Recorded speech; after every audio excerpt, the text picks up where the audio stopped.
So hey guys, welcome back to my video. तो जैसा कि मैंने अपनी पिछली वीडियोस में बताया था कि मार्केट ओवर वैल्यूड हो चुका है, तो गिरावटें आएंगी। तो पिछले कुछ दिनों से लगातार मार्केट गिरता जा रहा है और अभी भी मार्केट फेयरली वैल्यूड नहीं हुआ है, अभी भी थोड़ा ओवर वैल्यूड है। तो हो सकता है आने वाले भी दिन कुछ गिरावट हो जाए। तो अब चलते हैं म्यूचुअल फंड के रिटर्न्स की तरफ। एक दिन में 2500 के नेगेटिव रिटर्न मिले हैं। इसी के साथ 135 का XIRR हो चुका है। किस फंड ने कितने रिटर्न दिए हैं वो देख लीजिए। सबसे ज़्यादा रिटर्न निप्पॉन ने दिए हैं और अभी मैंने पिछली गिरावट में इन्वेस्टमेंट कर दिया। और किसने कितने डे चेंजेस दिया वो देख लीजिए। XIRR देख सकते हैं, सबसे ज़्यादा मोतीलाल का है। पोर्टफोलियो एनालिसिस देख सकते हैं, सभी इक्विटी में ही है मेरा इन्वेस्टमेंट। ये सारे सेक्टर्स, मार्केट कैप और कंपनीज़। कल जैसा कि बजट में अपन ने देखा कि long term capital gain tax और शॉर्ट टर्म दोनों को ही बढ़ा दिया गया है। Short term capital gain tax को 5% से बढ़ा दिया और लॉन्ग टर्म को 10% से 12.5% कर दिया। तो ये अपने लिए तो बेकार खबर ही है। अभी 10% टैक्स देना पड़ता था, अब 12.5% का टैक्स देना पड़ेगा म्यूचुअल फंड्स पर लॉन्ग टर्म में। तो क्या कर सकते हैं, कुछ नहीं कर सकते। तो बस चलते हैं अब कमेंट्स की। तो पहला कमेंट है पार्थ धर्मेश जी का। ये कह रहे हैं रिव्यू माय पोर्टफोलियो। इनकी एज 32 साल की है, टाइम हॉरिजॉन इनका 15 से 18 साल है और ये रिस्क लेने को तैयार हैं, कोई दिक्कत नहीं है। और इनके फंड हैं Parag Parikh 1600, Axis growth 1500, HDFC defence 1200, Mahindra mid cap 1200, SBI 1200, Canara Robeco small 1200, Tata small cap 1300, Motilal Nasdaq 1000। तो देखिए, सबसे पहली बात तो मैं आपसे कहूँगा, अगर आप 15 से 18 साल के लिए इन्वेस्टमेंट कर रहे हैं और रिस्क लेने को तैयार हैं, तो पहली गलती आप कर रहे हैं कि आप पराग पारिक में सबसे ज़्यादा इन्वेस्टमेंट कर रहे हैं। पराग पारिक देखिए फ्लेक्सी कैप ज़रूर है, बट इसका 90% इन्वेस्टमेंट लार्ज कैप में ही है, जिसकी वजह से ये ज़्यादा रिटर्न नहीं दे पा रहा है। तो हो सके तो इसका इन्वेस्टमेंट आप सबसे कम करके जो बाकी स्मॉल कैप और मिड कैप है ना, उनका इन्वेस्टमेंट आप बढ़ा दीजिए, वो ज़्यादा आपको रिटर्न देगा एज़ कम्पेयर टू पराग पारिक, है ना। इसका इन्वेस्टमेंट आप बिल्कुल सबसे कम कर दीजिए, पहली चीज़ तो मैं ये सलाह दूंगा आपको।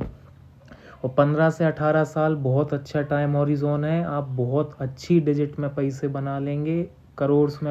और दूसरा मैं आपको सलाह दूंगा कि HDFC डिफेंस फंड में जो आप अलग से इन्वेस्टमेंट कर रहे हैं उसको भी बंद कर दीजिए।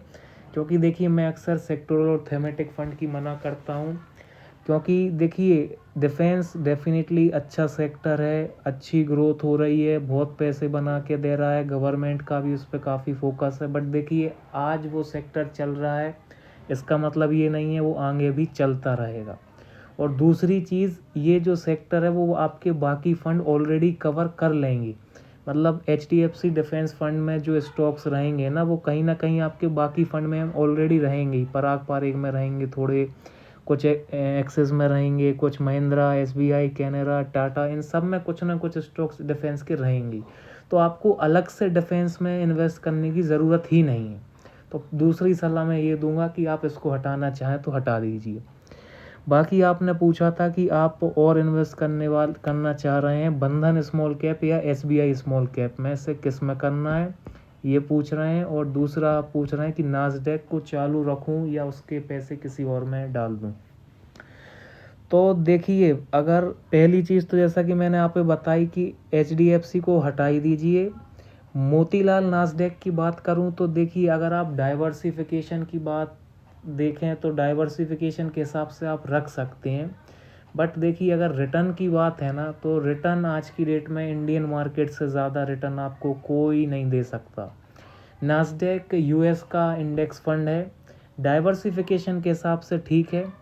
बट देखिए, US एक डेवलप्ड इकोनॉमी है। डेवलप इकोनॉमी में क्या होता है कि एक कंसिस्टेंट पेस पे रिटर्न मिलते हैं, बहुत ज़्यादा रिटर्न नहीं मिल पाते हैं। और इंडिया जो है वो एक डेवलपिंग इकोनॉमी है, जहाँ पर अपॉर्चुनिटीज़ की भरमार है ना। तो यहाँ पर ग्रोथ, डेवलपमेंट और रिटर्न सब कुछ मिलेगा इंडियन इकोनॉमी में। तो आप चाहें तो मोतीलाल को बंद कर सकते हैं और उसका जो इन्वेस्टमेंट है वो आप बाकी के जो स्मॉल कैप और मिड कैप है उसमें ऐड कर दीजिए, वो आपको ज़्यादा रिटर्न बना के दे देंगे।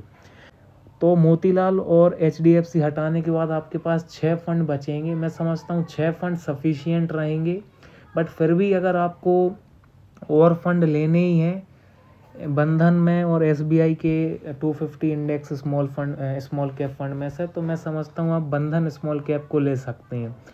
क्योंकि देखिए इंडेक्स फंड जो है ना वो बस 250 स्टॉक्स का एक इंडेक्स होता है, वो उसी को फॉलो करता है, उसको कोई ज़्यादा एक्टिवली मैनेज नहीं करता है। जबकि बंधन स्मॉल कैप जैसे जो एक्टिवली मैनेज फंड होते हैं ना, उसमें जो फंड मैनेजर जो है वो अपने स्किल्स के अनुसार फंड को मैनेज करता है और कोशिश करता है कि वो बेंचमार्क को बीट कर सके और ज़्यादा से ज़्यादा रिटर्न बना सके। तो कहीं ना कहीं जो एक्टिव फंड रहते हैं वो इंडेक्स फंड से ज़्यादा रिटर्न निकाल के दे ही देते हैं।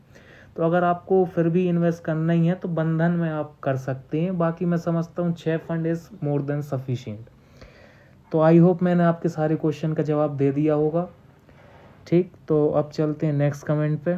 फिर नितिन शाह जी कह रहे हैं वेरी गुड सर, थैंक्स। तो भाई वेलकम। उसके बाद फिट एंड फिट कह रहे हैं कि लमसम करेंगे ये क्वांट मिड कैप 21,000, SBI क्वांट्रा 15,000, Motilal mid cap 7,500, SBI PSU 5500, all are in lump sum. क्या सही है या कुछ चेंजेस करूं? तो भाई सबसे पहले तो आपने ये नहीं बताया कि लॉन्ग टर्म के लिए कर रहे हैं कि शॉर्ट टर्म के लिए कर रहे हैं, तो उस हिसाब से मैं आपको बता पाता। आप कमेंट कर दीजिएगा तो मैं आपका रिप्लाई कर दूंगा कि आपका टाइम हॉरिजॉन क्या है, वो ज़्यादा मैटर करता है। उसके बाद विष्णु जैन जी कह रहे हैं थैंक यू सर, वेलकम भाई। तो बस आज की वीडियो में इतना ही। वीडियो को लाइक और चैनल को सब्सक्राइब कर दीजिए। मिलते हैं नेक्स्ट वीडियो में।